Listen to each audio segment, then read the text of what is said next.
The Vengeance of the Witchfinder by John Bellairs and Brad Strickland. Chapter 10. Dinner was cheerless. Outside the manor, the summer storm raged, bringing on an early twilight. The wind moaned, thunder rattled the glass in the windows, and rain pelted down so hard that it sounded like pebbles chattering on the roof. Just as Jonathan, Pelly, and Lewis were finishing their meal, an especially loud crash of thunder shook the house. A moment later, the lights went out, plunging the dining room into gloom. "Ah," said Pelly. "Lightning's down the wires, I expect. Never mind. Candles will do. They lighted this old house for centuries before Father had the place wired for electricity." Mrs. Goodring brought 3 tall white candles, each in its own holder, and Pelly lit one. Lewis did not like the way the yellow light made his cousin's face look. With the candle shining up from beneath, his features took on a sharp, predatory expression. The good-humored eyes became narrow and sly, and the friendly, wrinkled face seemed frozen in a savage grimace. Lewis was happy enough to take one of the candles and find his way to his bedroom. He had not had time to examine the thin book he had brought down from the lumber room. When Cousin Pelly had told him to get ready for dinner, Lewis had hastily thrust the slim volume under his pillow. Now Lewis set the candle on the small desk at the head of his bed, and in its subdued illumination he got undressed. He donned his favorite pajamas, the maroon pair with bright red buttons and trim. Then he took the flickering candle to the bathroom down the hall, where he brushed his teeth. That done, Lewis returned to his bedroom, locked the door behind him, and got into bed. The wind still whistled against the windows, and spatters of rain clashed against the panes with fretful violence. Lewis shivered and reached beneath his pillow. The book was still there, right beside the trusty flashlight. Although he had replaced the worn-out batteries, Lewis had decided not to use the flashlight for reading. The candle would do, and he wanted to save the flashlight in case of emergency. Lewis had never tried to read by candlelight, and at first he found it difficult. The illumination was dim and yellow and wavering, making the letters on the page dance slowly before his eyes.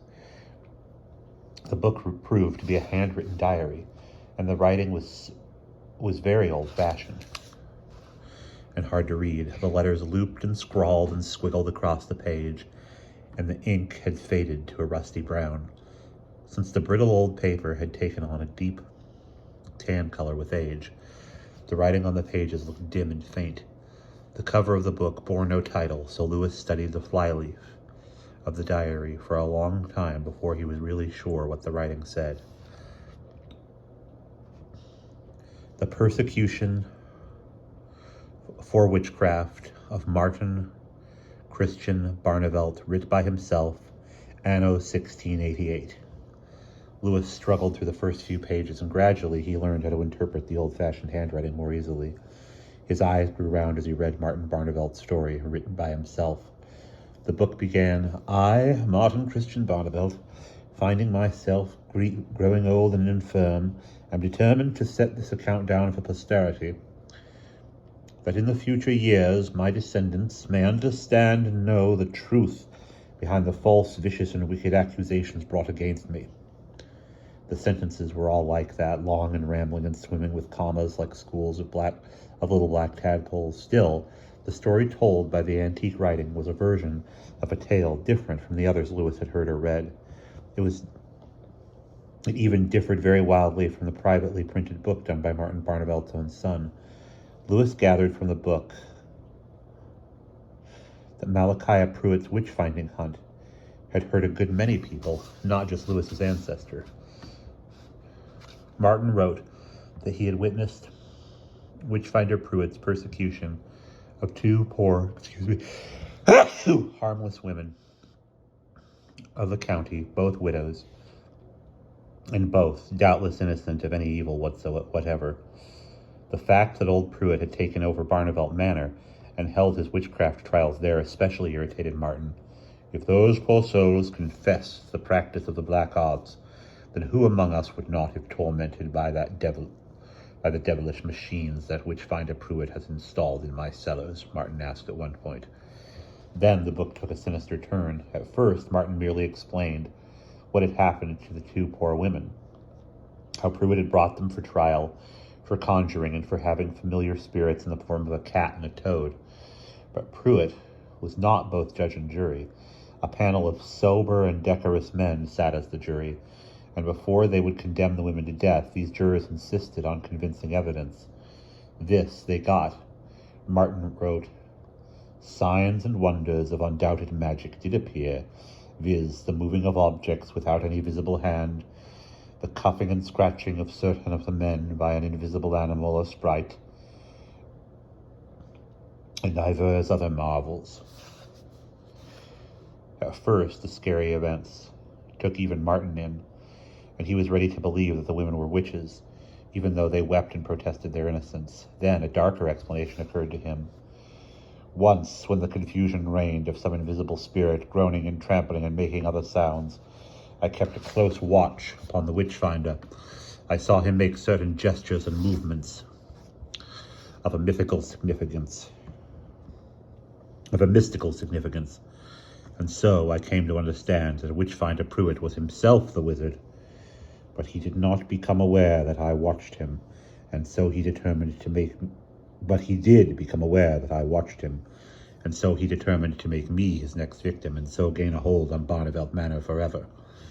Lewis frowned as he read the next few pages. They made one thing very clear. Martin Barneveld was far from ignorant of magic and enchantment.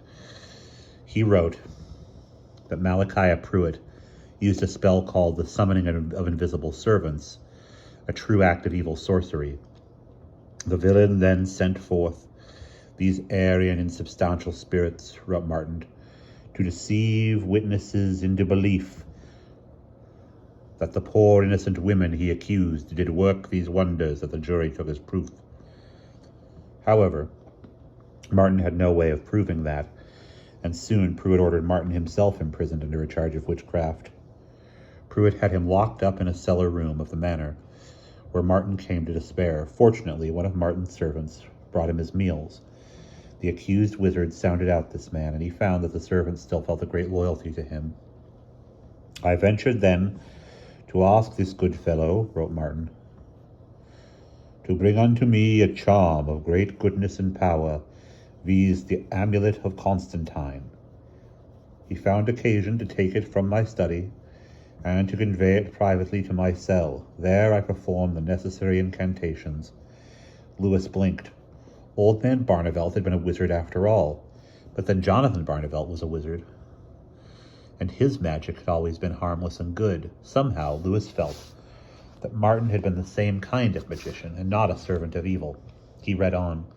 The amulet of Constantine, whatever that was, had the power to undo evil enchantments and to break malevolent spells. Martin was too late to save the lives of the poor women whom Pruitt had hanged, but he did accomplish something.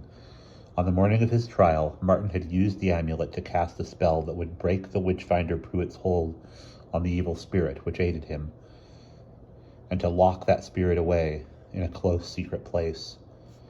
That morning, Malachi Pruitt appeared at the trial, ailing and weak, and when he had tried some of his magic gestures and passes, he fell to the floor in a dead faint, from which he never recovered.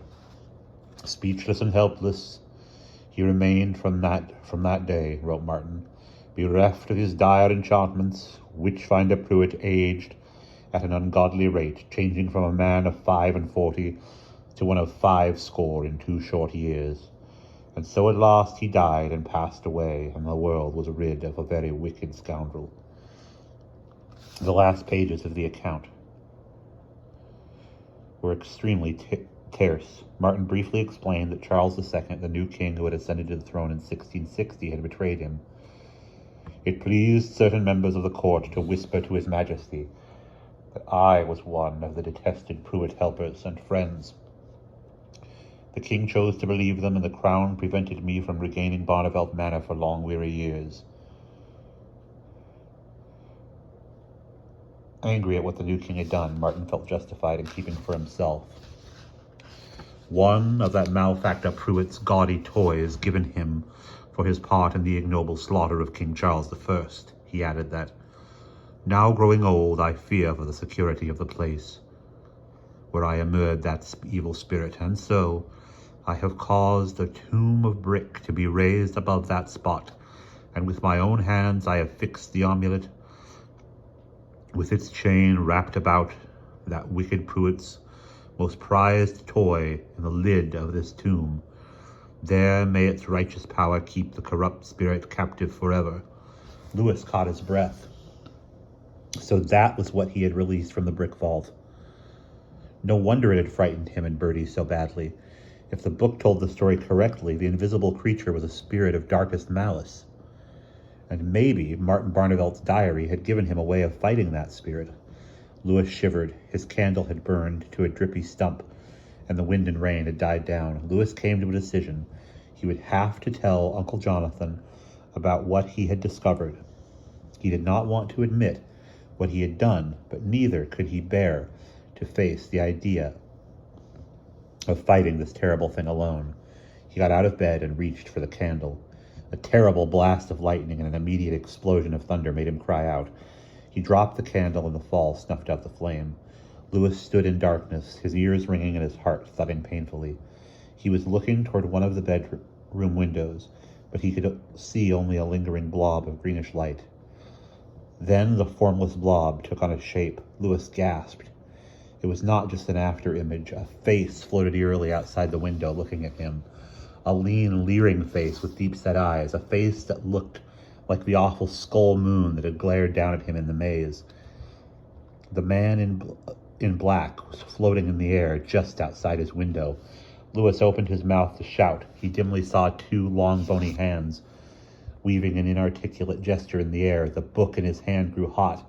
A cloud of black smoke suddenly gushed from it, choking and evil-smelling. He threw the book away from him, and in midair it burst into flame.